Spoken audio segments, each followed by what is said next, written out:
जिस प्रकार इस ब्रह्मांड का ना कोई अंत है, न कोई छोर और न ही कोई शुरुआत, उसी प्रकार शिव अनादि है। संपूर्ण ब्रह्मांड शिव के अंदर समाया हुआ है। जब कुछ नहीं था तब भी शिव थे, जब कुछ न होगा तब भी शिव ही होंगे। शिव को महाकाल कहा जाता है, अर्थात समय। शिव अपने इस स्वरूप द्वारा पूर्ण सृष्टि का भरण पोषण करते हैं। इसी स्वरूप द्वारा परमात्मा ने अपने ओज व उष्णता की शक्ति से सभी ग्रहों को एकत्रित कर रखा है।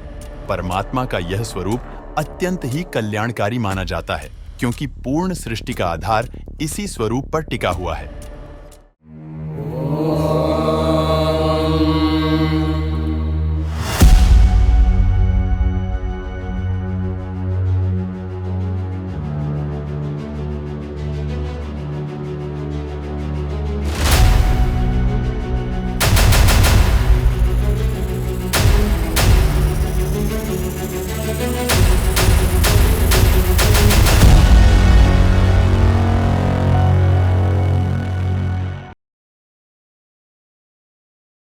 शिव कौन है?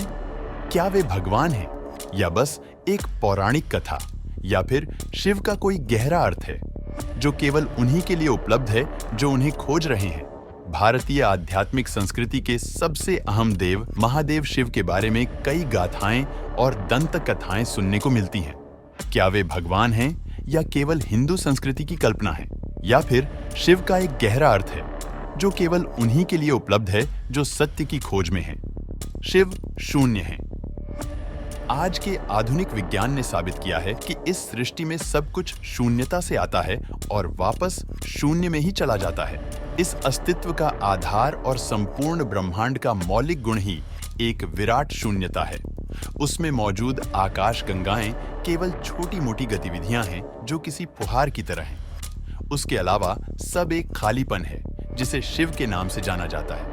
शिव ही वो गर्भ हैं जिसमें से सब कुछ जन्म लेता है, और वे ही वो गुमनामी हैं जिनमें सब कुछ फिर से समा जाता है। सब कुछ शिव से आता है और फिर से शिव में चला जाता है। शिव अंधकार हैं। शिव को अस्तित्वहीन बताया जाता है, एक अस्तित्व की तरह नहीं।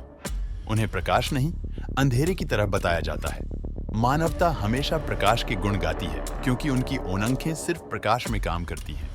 वरना सिर्फ एक चीज जो हमेशा है वो अंधेरा है। प्रकाश का अस्तित्व सीमित है, क्योंकि प्रकाश का कोई भी स्रोत, चाहे वो एक बल्ब हो या फिर सूर्य, आखिरकार प्रकाश बिखेरना बंद कर देगा। प्रकाश शाश्वत नहीं है, ये हमेशा एक सीमित संभावना है, क्योंकि इसकी शुरुआत होती है और अंत भी। अंधकार प्रकाश की तुलना में काफी अधिक है। अंधकार में किसी चीज के जलने की जरूरत नहीं, अंधकार हमेशा बना रहता है। अंधकार शाश्वत है। अंधकार सब जगह है। वो एक अकेली ऐसी चीज है जो हर जगह व्याप्त है। दिव्य अंधकार। लोग सोचते हैं कि मैं शैतान का उपासक हूं। सच में पश्चिम में कुछ जगहों पर यह फैलाया जा रहा है कि शिव राक्षस हैं। पर आप अगर इसे एक सिद्धांत के रूप में देखें तो आपको पूरे विश्व में सृष्टि की पूरी प्रक्रिया के बारे में इससे ज्यादा स्पष्ट सिद्धांत नहीं मिलेगा।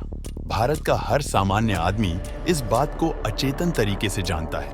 वे इसके बारे में बातें करते हैं और वे इसका विज्ञान भी नहीं जानते।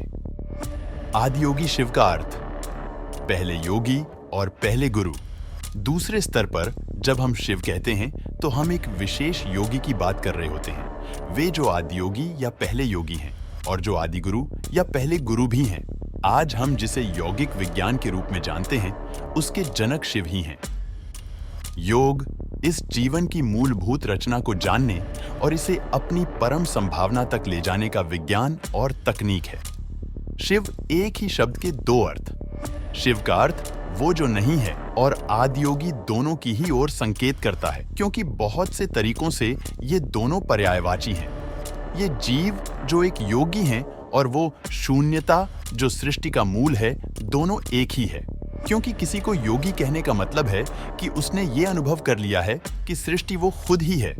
अगर आपको इस सृष्टि को अपने भीतर एक क्षण के लिए भी बसाना है तो आपको वो शून्यता बनना होगा। सिर्फ शून्यता ही सब कुछ अपने भीतर समा सकती है। जो शून्य नहीं वो सब कुछ अपने भीतर नहीं समा सकता। एक बर्तन में समुद्र नहीं समा सकता। ये ग्रह समुद्र को समा सकता है, पर सौर्यमंडल को नहीं समा सकता। सौर्यमंडल ग्रहों और सूर्य को समा सकता है, पर बाकी की आकाश गंगा को नहीं समा सकता। अगर आप इस तरह कदम दर कदम आगे बढ़ें, तो आखिरकार आप देखेंगे कि सिर्फ शून्यता ही हर चीज को अपने भीतर समा सकती है। योग शब्द का अर्थ है मिलन। योगी वो है जिसने इस मिलन का अनुभव कर लिया है। इसका मतलब है कम से कम एक क्षण के लिए वो पूर्ण शून्यता बन चुका है। शिव शब्द के दो अर्थ, योगी शिव और शून्यता, एक तरह के पर्यायवाची हैं, पर फिर भी वे दो अलग अलग पहलू हैं। क्योंकि भारतीय संस्कृति द्वंद्व से भरी है, इसलिए हम एक पहलू से दूसरे पहलू पर आते जाते रहते हैं। एक पल हम परम तत्व शिव की बात करते हैं, तो अगले ही पल हम उन योगी शिव की बात करने लगते हैं जिन्होंने हमें योग का उपहार दिया है। योगिक परंपरा में शिव को भगवान की तरह नहीं देखा जाता। वे एक ऐसे थे जिनके चरण इस धरती पर और जो हिमालय क्षेत्र में रहे। योगिक परंपराओं के स्रोत के रूप में मानव चेतना के विकास में उनका योगदान इतना जबरदस्त है कि उन्हें अनदेखा नहीं किया जा सकता। हजारों साल पहले हर उस तरीके की खोज की जा चुकी थी जिससे मानव तंत्र को परम संभावना में रूपांतरित किया जा सकता है। इसकी जटिलता अविश्वसनीय है।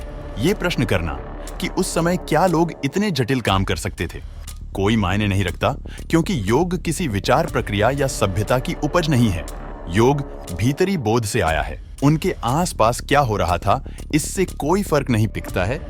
योग उनके भीतर से बाहर आने वाला प्रवाह था। उन्होंने बहुत ही विस्तार से हमें बताया कि मानव तंत्र का मतलब क्या है और उसमें छुपी संभावना क्या है। जो भी कहा जा सकता था वो उन्होंने इतने सुंदर और कुशल तरीकों से कहा कि आप आज भी उनके द्वारा कही गई एक भी चीज नहीं बदल सकते। आप पूरा जीवन उसका अर्थ निकालने में बिता सकते हैं। शिव में परस्पर विरोधी भावों का सामंजस्य देखने को मिलता है। शिव के मस्तक पर एक ओर चंद्र है तो दूसरी ओर महाविषधर सर्प भी उनके गले का हार है। वे अर्धनारीश्वर होते हुए भी कामजित हैं, गृहस्थ होते हुए भी श्मशानवासी वीतरागी हैं, सौम्य आशुतोष होते हुए भी भयंकर रुद्र हैं। शिव परिवार भी इससे अछूता नहीं है। उनके परिवार में भूत प्रेत, नंदी, सिंह, सर्प, मयूर व मूषक सभी का संभाव देखने को मिलता है। वे स्वयं द्वंद्वों से रहित सह अस्तित्व के महान विचार का परिचायक हैं। इस बारे में आप क्या सोचते हैं? हमें कमेंट में जरूर बताएं। आपको वीडियो पसंद आए तो लाइक और शेयर कीजिए और ऐसी ही अनसुनी, अनदेखी और अनकही कहानियों के लिए सब्सक्राइब कीजिए। रहस्य द सीक्रेट ऑफ इंडिया।